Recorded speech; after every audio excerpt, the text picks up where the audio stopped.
જય સ્વામિનારાયણ। કેમ છો બધા? હું વંદના સ્વાગત કરું છું તમારું આપણી YouTube ચેનલ શ્રી હેલ્ધી ફૂડમાં। આજે આપણે લાંબો ટાઈમ સુધી સ્ટોર કરી શકાય તેવું બિલાનું શરબત બનાવવાના છીએ અને સાથે સાથે બિલાનો મિલ્કશેક પણ બનાવવાના છીએ। તો બિલાનો મિલ્કશેક અને શરબત બનાવવાનું શરૂ કરીએ એ પહેલા જો તમે હજી સુધી આ ચેનલ ઉપર નવા હોય અને તમારી દરેક રેસીપી ગમતી હોય તો આપણી YouTube ચેનલ શ્રી હેલ્ધી ફૂડને લાઈક, શેર અને સબસ્ક્રાઇબ કરવાનું ભૂલતા નહીં। સાથે સાથે સાઈડમાં આપેલું બેલ આઇકન પણ જરૂરથી દબાવજો જેથી તમને મારા દરેક વિડીયોની નોટિફિકેશન સૌથી પહેલા મળે। તો ચાલો ફટાફટ બિલાનું શરબત અને મિલ્કશેક બનાવવાનું શરૂ કરીએ। મિત્રો, આજે આપણે બિલાના જ્યુસને લાંબા ટાઈમ સુધી સ્ટોર કેવી રીતે કરી શકાય અને બિલાનું મિલ્કશેક કેવી રીતે બનાવાય તેની રેસીપી જોવાના છીએ। તો તેની માટે અહીંયા આપણે 4 મોટા નંગ બિલા લીધા છે। બીલીપત્રનું જે ઝાડ હોય છે તેમાં જ આ બિલા આવે છે અને ખાસ કરીને ઉનાળામાં આ બિલા પાકે છે। તો શરબત બનાવવા માટે કે જ્યુસ બનાવવા માટે આપણે આ પાકા બિલાનો જ ઉપયોગ કરવાનો છે। તમે જોઈ શકો છો આપણે 4 નંગ બિલા લીધા છે અને તેને આવી રીતે દસ્તાની મદદથી તોડવાના છે કેમ કે તેની ઉપરની ચામડી ખૂબ જ કડક હોય છે અને જે અંદરનો પલ્પ છે તેને આપણે ચમચીની મદદથી કાઢી લઈશું। તમે જોઈ શકો છો એકદમ સરસ રીતે ચમચીની મદદથી બધો પલ્પ નીકળી જાય છે। એકદમ આવી રીતે ચોખ્ખું કરી નાખવાનું છે બિલાને। મિત્રો, ઉનાળાની તપતપતી ગરમીમાં બિલાનું શરબત, મિલ્કશેક કે પછી લચ્છી મળી જાય તો કામ થઈ જાય અને શરીરની ગરમીને એકદમ સરસ રીતે દૂર કરી દે છે। તો ઉનાળામાં જરૂરથી બિલાનું શરબત કે જ્યુસ પીવું જોઈએ। તો આવી રીતે જો તમે બિલાના શરબતને જ્યુસને સ્ટોર કરી રાખશો તો લાંબા ટાઈમ સુધી બિલાનું જ્યુસ સારું પણ રહેશે અને તમે રોજ બનાવીને પી શકશો। તો આવી રીતે બધો પલ્પ આપણે ધીમે ધીમે કરી કાઢી લેવાનો છે। તમે જોઈ શકો છો મિત્રો, ધીમે ધીમે કરી આપણે બધા બિલાને એકદમ સાફ કરી લીધા છે એટલે કે બધો સરસ રીતે પલ્પ નીકળી ગયો છે। હવે આ પલ્પની અંદર આપણે 2 થી 3 ગ્લાસ જેટલું પાણી એડ કરવાનું છે। ખાસ ધ્યાન રાખવું મિત્રો, આ પલ્પની અંદર બ્લેન્ડર નથી ફેરવવાનું કેમ કે બિલાની અંદર જે બિયા આવે છે તે ખૂબ જ કડક અને સેજ તુરા કે કડવા ટાઈપના હોય છે। તો જો તમે બ્લેન્ડર કરશો તો તે ભાંગી જશે અને બિલાનું જ્યુસ સારું નહીં બને। તો આવી રીતે હાથની મદદથી જ પાણી એડ કરી બધા પલ્પને આપણે મસાઈ લેવાનું છે અને 5 થી 10 મિનિટ માટે આપણે આ પલ્પને ઢાંકીને મૂકી દઈશું। હવે તમે જોઈ શકો છો 5 થી 10 મિનિટ થઈ ગઈ છે અને આપણો બિલાનો પલ્પ સરસ એકરસ થઈ ગયો છે। હવે આ પલ્પને આપણે એક ચાળણીની મદદથી ચાળી લેવાનો છે જેથી કરીને ઉપર જે રૂછડા અને બિયાનો ભાગ છે તે જુદો થઈ જાય। તો તમે જોઈ શકો છો આવી રીતે ધીમે ધીમે ચાળણીની અંદર પલ્પ એડ કરી આપણે પલ્પને ચાળી લેવાનો છે। આવી રીતે બધા પલ્પને આપણે ચાળી લઈશું અને ઉપર જે કૂચાનો ભાગ વધે છે તેને અત્યારે ફેંકવાનો નથી, એક તપેલીની અંદર એડ કરશું। હવે આપણો બધો જ બિલાનો પલ્પ સરસ રીતે ગળાઈ ગયો છે, તમે જોઈ શકો છો।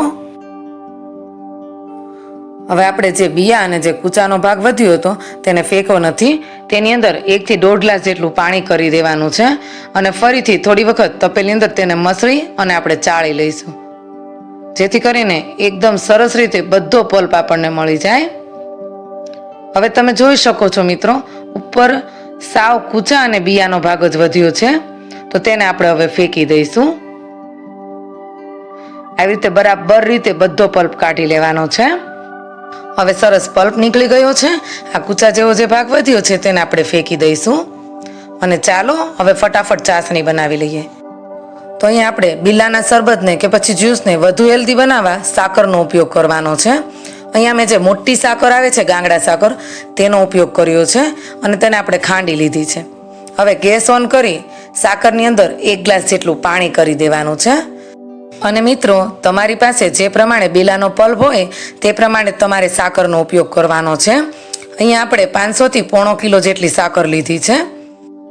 તમે જોઈ શકો છો મિત્રો, ધીમે ધીમે કરી આપણી સાકર સરસ રીતે ઓગળી રહી છે। મિત્રો, અત્યારે નાના મોટા સૌને ગરમીમાં ઠંડા પીણા ખૂબ જ ભાવે છે તો આવી રીતે નેચરલ ઠંડાઈ કે પછી નેચરલ મિલ્કશેક બનાવીને પીવડાવો નાના મોટા સૌને। હેલ્ધી તો છે જ, સાથે સાથે ખૂબ જ ટેસ્ટી પણ બને છે।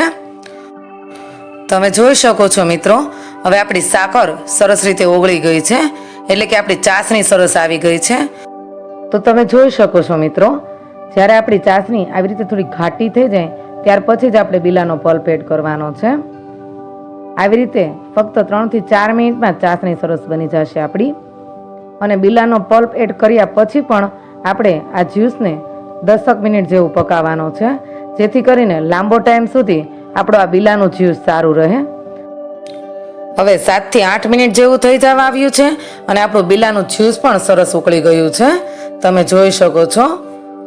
હવે અત્યારે આપણે ગેસની ફ્લેમ બંધ કરી દેવાની છે અને આ બિલાના જ્યુસને એકદમ ઠંડુ પડી જવા દેવાનું છે. ત્યાર પછી જ આપણે કોઈ બોટલ કે એરટાઈટ ડબ્બાની અંદર આ જ્યુસને સ્ટોર કરશું. હવે તમે જોઈ શકો છો, આપણું બિલાનું જ્યુસ એકદમ સરસ ઠંડુ પડી ગયું છે. મિત્રો, જ્યારે આપણું બિલાનું જ્યુસ કે શરબત ઠંડુ પડી જાય ત્યારે જ આપણે એક બોટલની અંદર તેને સ્ટોર કરીને ભરી દેવાનું છે. હવે બિલાના જ્યુસને આપણે એક બોટલની અંદર સ્ટોર કરી દીધું છે. ચાલો ફટાફટ બિલાનું મિલ્કશેક તૈયાર કરી લઈએ. તો એક ગ્લાસની અંદર થોડું આપણે બિલાનું જ્યુસ એડ કરવાનું છે. આશરે 5 થી 6 ચમચી જેટલું જ્યુસ એડ કરશું. ત્યારબાદ તેનો સ્વાદ વધુ વધારવા માટે બદામ અને પિસ્તાની કતરણ એડ કરવાની છે. તો કાજુ બદામની કતરણ એડ થઈ જાય ત્યાર પછી આપણે અહીંયા ફૂલ ફેટ ઠંડુ દૂધ એડ કરવાનું છે. મિત્રો, બિલાનો મિલ્કશેક સ્વાદમાં ખૂબ જ સારો લાગે છે અને હેલ્થ માટે પણ ખૂબ જ સારો છે. તો ઘરે બનાવવાની જરૂરથી ટ્રાય કરજો. હવે ચમચીની મદદથી બધી વસ્તુને સરસ રીતે મિક્સ કરી દેવાની છે. હવે મિલ્કશેકનો સ્વાદ વધુ વધારવા માટે આપણે તેની અંદર થોડો એલચીનો પાવડર કરી દેવાનો છે. મિક્સ કરી લઈએ બધી વસ્તુને. ત્યારબાદ ઉપરથી ગાર્નિશિંગ માટે બદામ અને પિસ્તાની કતરણ એડ કરશું. તો તૈયાર છે મિત્રો, લાંબો ટાઈમ સુધી સ્ટોર કરી શકાય તેવું બિલાનું જ્યુસ અને બિલાનો મિલ્કશેક. તો તમને મારી આ બિલાના જ્યુસ અને મિલ્કશેકની રેસીપી કેવી લાગી તે મને કોમેન્ટમાં જરૂરથી લખીને મોકલજો. અને જો તમને આ રેસીપી ગમી હોય તો આપણી યુટ્યુબ ચેનલ શ્રી હેલ્ધી ફૂડને લાઇક, શેર અને સબસ્ક્રાઈબ કરવાનું ભૂલતા નહીં. ફરી મળીએ આવા ને આવા નવા વિડીયો અને રેસીપી સાથે. જય સ્વામિનારાયણ.